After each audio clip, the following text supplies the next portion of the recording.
எண்ணெய்கள் எப்படிப்பட்டது?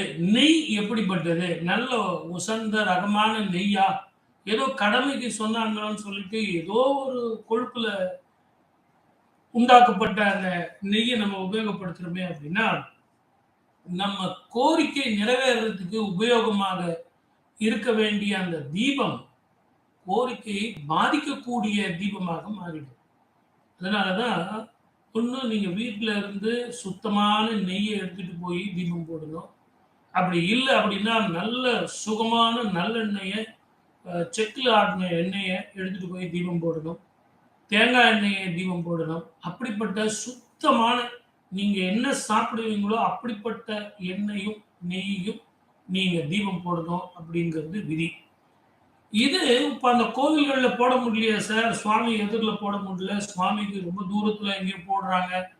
சில கோவில்கள்ல வெளிய போடுறாங்க அப்படின்னு